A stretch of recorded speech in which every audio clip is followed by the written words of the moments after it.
Le voici finalement sur les côtes ivoiriennes. Le navire Zimrida au cœur d'une polémique à l'échelle mondiale depuis quelques jours. Bloqué hors du territoire maritime ivoirien pendant plusieurs heures, il a finalement été autorisé à accoster au port autonome d'Abidjan.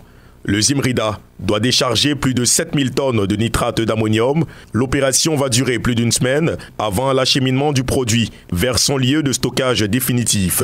La matière d'exploitation portuaire est un peu spécialisée. Parfois, tout le monde n'est pas censé savoir tout. Mais tout le monde peut avoir les éléments qu'il veut à un moment donné. Et le traitement de cette cargaison, si quelque part quelqu'un avait approché le port, je suis sûr qu'on n'aurait pas eu autant de temps autour de cela. D'autres choses à préciser, c'est que ce navire que vous avez vu, c'est bien le Zimrida. C'est le Zimrida, ce n'est pas le Ruby. Le Ruby qui a été le premier navire qui a chargé la cargaison et qui a subi des avaries en mer. Évidemment, suite à des tempêtes, tout navire peut subir des avaries. À l'origine de la polémique, le navire Ruby qui transportait initialement la cargaison de nitrate d'ammonium. Ce navire soupçonné d'avarie avait été rejeté par plusieurs ports à travers le monde. Au cours d'une réunion d'urgence lundi matin, les autorités ivoiriennes ont constaté que Zimrida, qui a pris le relais, ne présentait aucun danger pour les infrastructures portuaires et pour les populations. Donc là, la cargaison que vous avez derrière vous a fait l'objet de 2 autorisations différentes. Au port, le nitrate d'ammonium, comme tous les dangereux, bénéficie d'un traitement particulier.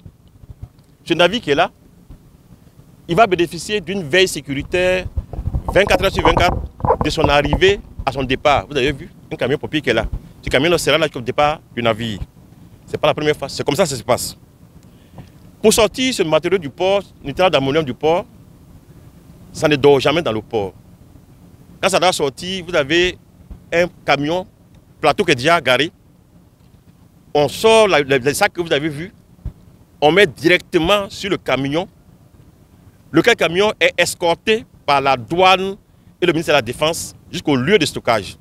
À en croire ses premiers responsables, le port d'Abidjan a pour habitude de recevoir le nitrate d'ammonium destiné à un usage agricole. Plus de 60 000 tonnes auraient été traitées entre 2023 et 2024. Désigné comme responsable de l'explosion historique à l'aéroport de Beyrouth en 2020, il occupe la classe danger 5.1 au classement de l'Organisation mondiale du commerce. Avant d'obtenir l'autorisation, la cargaison a fait l'objet de plusieurs contrôles, selon le directeur du port. Si depuis des années, le nitrate d'ammonium passe par le port, que vous n'avez pas entendu parler, c'est parce que ça se passe correctement par rapport à la réglementation. Depuis des années, des explosifs passent par le port. Le mercure passe par le port. Beaucoup de choses passent par le port. Tous les ports du monde sont faits pour transporter tout, dont les dangereux.